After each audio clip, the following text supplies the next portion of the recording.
তো এখন কিন্তু আপনারা অনলাইনে বাড়ি বসে খুব সহজেই বৃদ্ধ ভাতা প্রকল্পের জন্য আবেদন করতে পারবেন। আপনারা হয়তো অনেকেই ইতিমধ্যে উমাং পোর্টালের মাধ্যমে বৃদ্ধ ভাতা প্রকল্প, বিধবা ভাতা প্রকল্প বা প্রতিবন্ধী ভাতা প্রকল্পের জন্য অনলাইন আবেদন করেছেন এবং আপনি হয়তো ভাবছেন যে অনলাইন আবেদন করবেন।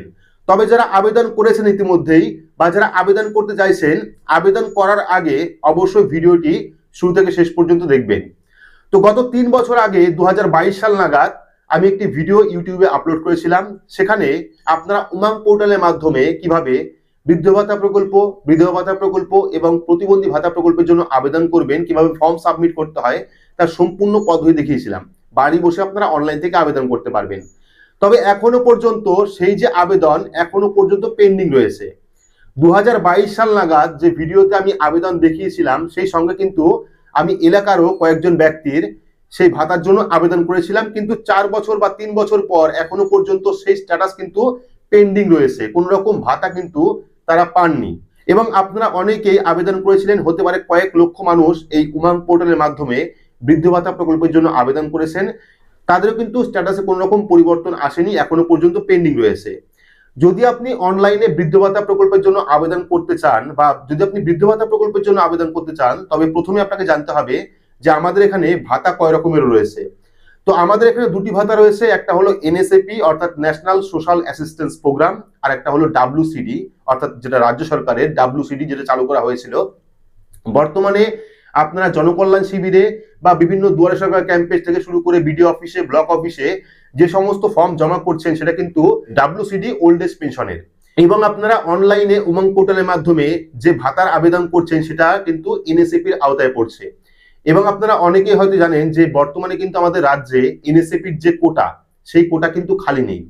সেক্ষেত্রে যদি আপনি এখন উমাং পোর্টালে আবেদন করেন, সেক্ষেত্রে হয়তো 3-4 বছর পর সময় লেগে যাবে আপনার ভাতা অ্যাপ্রুভ হতে। আদৌ হবে কিনা সেটা কিন্তু বোঝা যাচ্ছে না, কারণ প্রথমে বললাম যে আমি প্রায় 3-4 বছর আগে সেই ভাতার জন্য অনেকেরই আবেদন করেছি, এখনো পর্যন্ত সেটা পেন্ডিং রয়েছে। তবে অফলাইন ক্যাম্পে যেগুলো জমা পড়েছিল তারা কিন্তু প্রত্যেকেই ভাতা পাচ্ছেন। তো আপনারা আবেদন করতেই পারেন। যদি আপনারা উমাং পোর্টাল থেকে বৃদ্ধ ভাতা প্রকল্পের জন্য আবেদন করতে চান, অবশ্যই করতে পারেন। তবে অনলাইন আবেদন করার পর সেই আবেদনের ভিত্তিতে আপনি যে ভাতা পাবেন এমনটা কিন্তু নাও হতে পারে। যদি আপনি অনলাইন আবেদন করে থাকেন, অবশ্যই ক্যাম্পে গিয়ে, যেহেতু ক্যাম্প শেষ, বর্তমানে আপনারা পঞ্চায়েতে বা বিডিওতে গিয়ে এই ফর্মগুলো কিন্তু জমা করতে পারেন। অফলাইন ফর্মটা জমা করবেন। যদি আপনি ইতিমধ্যেই অফলাইন ফর্মটা জমা করে থাকেন, সেক্ষেত্রে কোনো কিছু করার দরকার নেই, আপনার নাম ভেরিফাই হবে এবং যদি আপনি পাওয়ার যোগ্য হন, সেক্ষেত্রে কিন্তু আপনি অবশ্যই ভাতা পাবেন। উমাং পোর্টালে অ্যাপ্লাই করলেন, পরের মাস থেকে ভাতা পেলেন এমনটা নয়। 3-4 বছর ধরে কিন্তু যাবতীয় অ্যাপ্লিকেশন সব পেন্ডিং রয়েছে। এবার অনেকেই জনকল্যাণ ক্যাম্পে গেছিলেন, সেখানে গিয়ে ইতিমধ্যে যারা বৃদ্ধ ভাতা প্রকল্পে আবেদন করেছেন, স্ট্যাটাস দেখা যাচ্ছে, তবুও তারা ফর্ম জমা করেছেন। তো তাদের কিন্তু ফর্ম জমা করার কোনো রকম প্রয়োজন ছিল না। যদি আপনি অনলাইন থেকে স্ট্যাটাস দেখতে পাচ্ছেন অ্যাপ্রুভাল, ভেরিফিকেশন পেন্ডিং এরকম অপশন রয়েছে, সেক্ষেত্রে কিন্তু দ্বিতীয়বার কোনো রকম ফর্ম জমা দেওয়ার কোনো রকম প্রয়োজন নেই।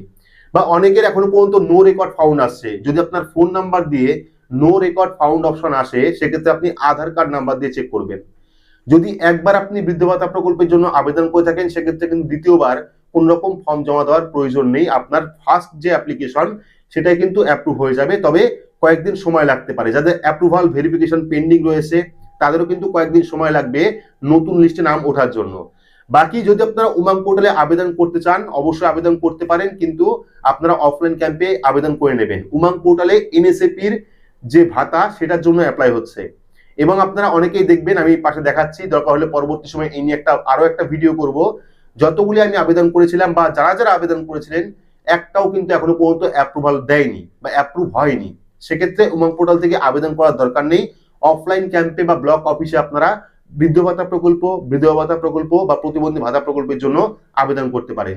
তো এইটুকু আপডেট আপনাদের দেওয়ার ছিল, কারণ বর্তমানে ইউটিউবে প্রচুর পরিমাণ এরকম ভিডিও আসছে, উমং পোর্টাল থেকে অনলাইন আবেদন করা যাচ্ছে এরকম ভিডিও অনেকে তৈরি করছে এবং আপনারাও সেই ভিডিও দেখে অনলাইন আবেদন করছেন। কিছুক্ষণ আগেই আমাকে বেশ কয়েকজন ফোন করেছিল, সে বলল যে আমি উমং পোর্টাল থেকে অ্যাপ্লাই করেছি, কবে নাগাদ ভাতা পাবো। তো তাদের কিন্তু আমি বলেছি যে উমং পোর্টাল থেকে আবেদন করলে আপনি ভাতা পাবেন না। আমি ইতিমধ্যে অনেকগুলি আবেদন করেছি 2-3 বছর আগে, এখনো পর্যন্ত সেগুলি পেন্ডিং রয়েছে, কারণ রাজ্য সরকারের কোটা নেই। সেক্ষেত্রে কোটা যতক্ষণ পর্যন্ত না ফাঁকা হবে বা খালি হবে, ততক্ষণ পর্যন্ত কিন্তু নতুন অ্যাপ্রুভাল কারোরই নেবে না। আপনার ডাব্লিউসিডির আওতায় যে ভাতা পড়ছে, বৃদ্ধ ভাতা প্রকল্প, বিধবা ভাতা প্রকল্প এবং প্রতিবন্ধী ভাতা প্রকল্প, সেগুলি আবেদন করুন, অফলাইন ক্যাম্পে গিয়ে ফর্ম জমা করুন যাবতীয় ডকুমেন্ট সহ। বাকি বর্তমানে কিন্তু সামার্থ পোর্টাল, সামার্থ পোর্টাল নামে একটি নতুন পোর্টাল চালু করা হয়েছে, যে পোর্টালের মাধ্যমে আপনারা বৃদ্ধ ভাতা প্রকল্প, বিধবা ভাতা প্রকল্প বা পশ্চিমবঙ্গের বিভিন্ন সামাজিক যে প্রকল্পগুলি রয়েছে, যেগুলি আপনারা আগে জয় বাংলার ওয়েবসাইট থেকে দেখতেন, বর্তমানে সামার্থ পোর্টালে কিন্তু সেই সমস্ত ভাতা স্ট্যাটাস আপনারা দেখতে পারবেন। তো এইটুকু আপডেট দেওয়ার ছিল। ভিডিওটি আপনাদের কেমন লাগলো অবশ্যই কমেন্ট বক্সে কমেন্ট করে জানাবেন। ভিডিওটি ভালো লাগলে লাইক করবেন, চ্যানেলটিকে সাবস্ক্রাইব করে পাশে রাখা বেল আইকনটি প্রেস করে নোটিফিকেশন অল করে রাখবেন, সবার সুবিধার্থে ভিডিওটি শেয়ার করবেন। তো আজকের মতো এইটুকুই, ধন্যবাদ।